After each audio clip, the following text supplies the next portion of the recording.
लक्ष्मी जी दिल्ली से। मेरे प्राण प्यारे गुरुदेव भगवान के श्री चरणों में कोटि नमन। महाराज श्री, मेरे शरीर के पति भजन में और वृंदावन आने में सहयोग तो करते हैं किंतु शराब पीते हैं। प्रायः शराब पीकर राधा नाम और चतुरासी जी का पाठ जोर जोर से करते हैं। वो वृंदावन वास भी करना चाहते हैं, कृपया मार्गदर्शन।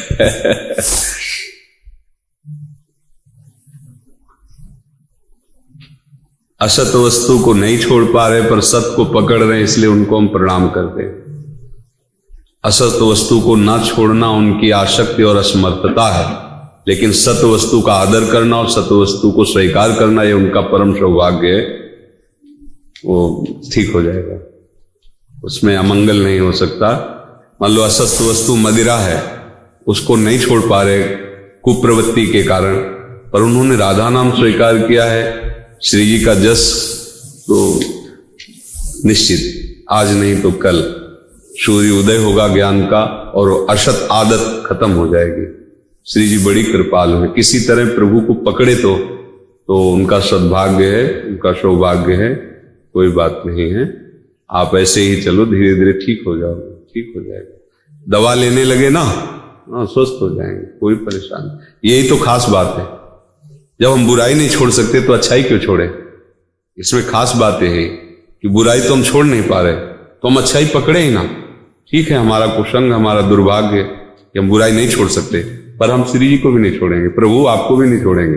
अब आपको छुड़ाना छुड़ाना, हम तो गले पड़ गए। ये भी एक भक्ति का अंग है, ये भी एक भक्ति का अंग, विशुद्ध नहीं कह सकते पर भक्ति का अंग है कि हम बुरे हैं, माना बुरे हैं, पर आपके हैं तो वो इतने सामर्थ्यशाली हैं, वो किसी भी रूप में आपको मुक्त करवा देंगे। जिस समय डॉक्टर पर्ची लिख के देगा ना कि अगर आप पिए तो गए, तो वही तो है, छुड़वा देंगे, कोई लोग कोई कारण बना देंगे, कोई न कोई विषय ऐसा रख देंगे और ठीक कर लेंगे। बहुत बढ़िया डॉक्टर है ठाकुर जी। पर ये प्रशंसनीय बात है कि वो निंदनीय है, निंदनीय नहीं छोड़ सकते, पर हम प्रशंसनीय को क्यों छोड़ दें, तो ये सौभाग्य है। कैस्यु पापी क्यों न हो, हरिवंश नाम जो ले, अलक लड़े तीरीज के, मैल खवाशी दे। धीरे धीरे सब ठीक हो जाएगा। बहुत से ठीक हो गए, बहुत से ठीक हो गए, बहुत से पतित महात्मा बन गए, केवल पकड़ा भगवान को।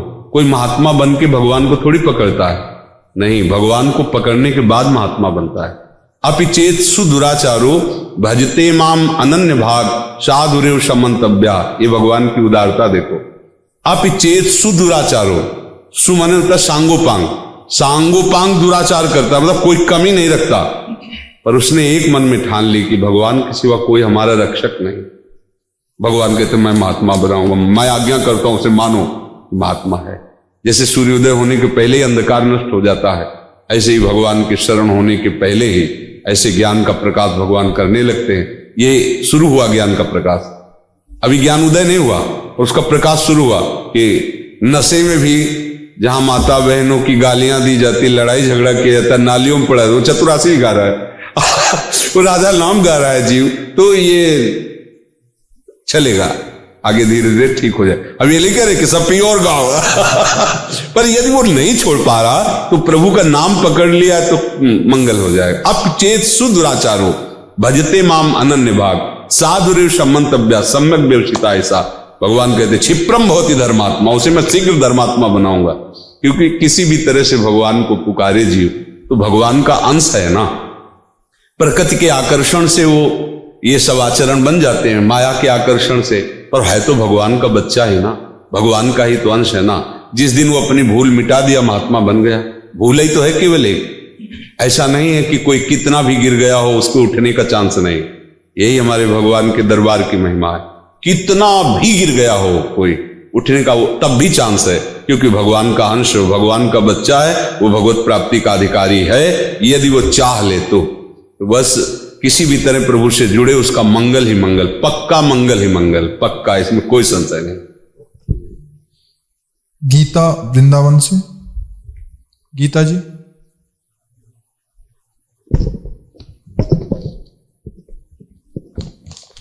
रविकांत नामदेव। श्री राधा वल्लभ लाल की कृपा से फेसबुक द्वारा आपके दर्शन व नाम महिमा सुनी, तब से श्री राधा नाम की शरण में हूँ। मैं पूर्ण श्रद्धा, निष्ठा व विश्वास से आपकी शरण आया हूँ। आपकी आज्ञा व अनुशासन में रहते हुए इसी जन्म में भगवत प्राप्ति करना चाहता हूँ। सौभाग्य अहोभाग्य, भगवान नाम जप करते रहो, शास्त्र का स्वाध्याय करो, सत्संग सुनो, गंदे लोगों से, गंदे आचरणों से, गंदे भोजन से बचो। तो जो बुद्धि में प्रकाश हुआ है ना कि मैं इसी जन्म में भगवत प्राप्ति करना चाहता हूँ, ये बहुत जन्मों के पुण्यों का फल मिल गया। मानो कोई भी जीव संसार से जब मुक्त होना चाहता है तो व्यक्त और अव्यक्त सब महात्मा उस पर बिना मांगे कृपा करते हैं। अगर वो कृपा न करे तो अपने लोग चल ही नहीं सकते इस मार्ग में, क्योंकि प्रभु को देखा नहीं, केवल उनकी बात सुनकर पूरा विश्व का भोग त्याग करके हर कष्ट सहते हुए चल रहे हैं। इसमें महात्माओं की कृपा होती है। जो अव्यक्त सिद्ध महापुरुष है वो धैर्य देते हैं, वो कृपा करते हैं, वो हमें घसीटते हैं। नहीं तो हमने देखा नहीं प्रभु को, मतलब कोई भी चल रहा है, प्रभु को देखा नहीं, प्रभु से बातचीत नहीं हुई, केवल सुन के उनकी बात और उनके लिए चल दिए, और विपत्तियां, दुख, अपमान, निंदा सब कुछ सहना पड़ रहा है, फिर भी वो कदम आगे बढ़ा रहा है। इसका मूल कारण क्या है? अव्यक्त अव्यक्त महापुरुषों की कृपा उस पर है। अब आगे भगवान उसका इसी बात से स्वागत करते हैं कि मुझे देखा भी नहीं, केवल मेरी बात सुनकर मेरे लिए सब कुछ त्याग दिया। भगवान उसे हृदय से लगा लेते। आप आश्रय लेकर भगवान का और भजन करो, प्रियालाल का शरणागत होकर खूब भजन करो, जीवन की सार्थकता यही है। मनमोहन दास जी, महाराज जी आपके श्री चरणों में नमन। तालू में जीवा लगाकर मानसिक जप करने की विधि बताकर आपने महान उपकार किया है। इस निमित्त दास की ओर से भेंट ये श्लोक श्री हरिप्रिया जी का। मम नाम सहस्त्राणी राधा नाम सकृत स्मरः, जो जपेत सदा राधा न जाने तस्य किम फलम। खूब जपिए और आंतरिक हृदय से दैन्य रहिए। ये कृपा से होता है, अपना कोई बल नहीं। कहीं अपना बल जागृत हो गया तो ये रुक जाएगा। अहम से भजन मार्ग रुक जाता है, दैन्यता से भजन मार्ग प्रकाशित होता है। अगर आप राधा कह रहे हैं तो ये आचार्य की कृपा है, गुरु की कृपा है, धाम की कृपा है, तभी नाम निकल रहा है। इसलिए दैन्य रहिए, कभी उसका अहम जनित सुख मत लीजिए।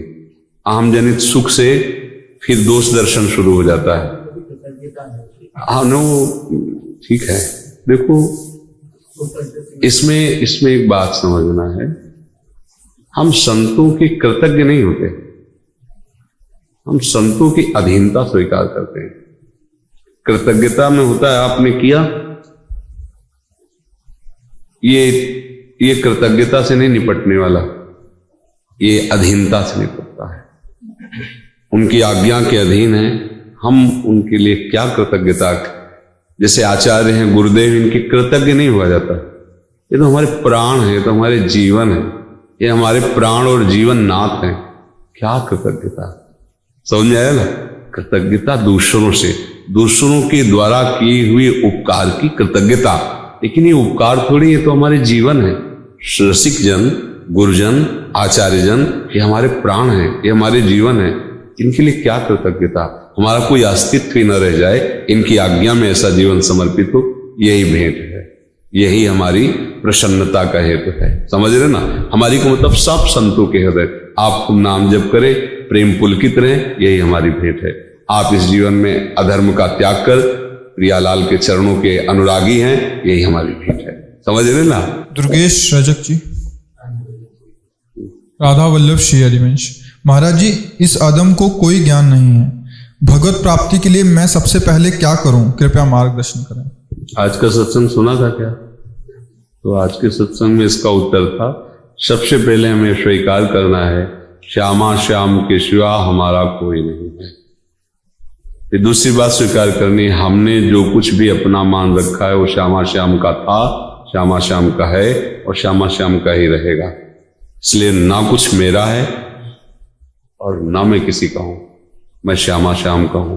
जब ये बात अंदर आती है तो भगवत प्राप्ति के लिए मानो आपने कमर कस ली, और फिर इसका जब आचरण में उतार लेते हैं तो हमारी साधना बन जाती है। एकमात्र प्रभु के सिवा कोई हमारा नहीं। अब हमारे माता पिता भाई बंधु जो भी हैं वो प्रभु के ही स्वरूप हैं। हमारा जो कर्तव्य उनके प्रति है, प्राणपन से उस कर्तव्य को करें और यही मांगे कि हे प्रभु इस सेवा का फल हो कि आप प्रसन्न हो जाओ। इसी से भगवत प्राप्ति।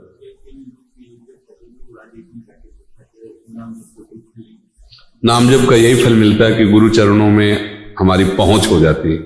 जैसे हम क्या जाने कौन गुरु है हमारे, हम क्या जाने कि हमें कहाँ जा करके उपदेश लेना चाहिए, तो हम पहले नाम जप शुरू करते हैं। तो नाम जिनका शुरू करते हैं वो गुरुदेव ही है, जगत गुरु भगवान श्री हरि। उनका जब हम जप करते हैं तो वही हमें कृपा करके जिस रूप में स्वीकार करना होता है वहां पहुंच जाते हैं। नाम जप का फल हुआ गुरुदेव की प्राप्ति, और गुरुदेव की प्राप्ति का फल हुआ नाम की आसक्ति। अब जी नहीं सकते नाम के बिना। ये कहते हैं नाम बेकार हो गया, तो बिल्कुल गलत बात है, किसी की बात मत मानना। नाम अविनाशी सच्चिदानंद में कभी बेकार नहीं हो सकता, कभी बेकार नहीं हो सकता, कभी किसी की ताकत नहीं। एक बार बोला राधा और इसको कोई नष्ट कर दे, ऐसा कोई पाप नहीं, ऐसा कोई कर्म नहीं, ऐसा कोई देवता नहीं। यह अमोघ अविनाशी सच्चिदानंदमय, समझ रहे हो। हाँ, प्रेम रस प्राप्ति के लिए उस नाम की कृपा से जब गुरुदेव वही नाम देते हैं और उनके आदेश का हम पालन करते हैं तो हमारा अहंकार नष्ट हो जाता है।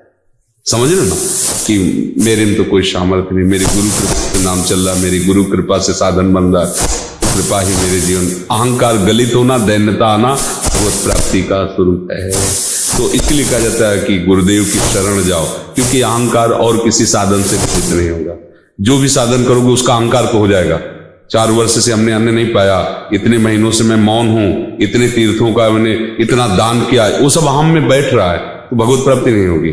और जब गुरु शरण हो जाता है, ये रहस्य समझता है, तो उसको लगता है मैं तो तिनके की तरह हूं, मेरे से जो कुछ हो रहा है भगवान गुरुदेव करवा रहे हैं तो हो रहा है, नहीं तो मेरी सामर्थ्य कहाँ। अगर मैं कर लेता तो बहुत जन्म व्यतीत हो गए, अब तक भगवत प्राप्ति हो जाती। अब तक जो हमें प्राप्त हो रहा है वो गुरुदेव की कृपा से हो रहा है, तो अहंकार गलित हो जाता है।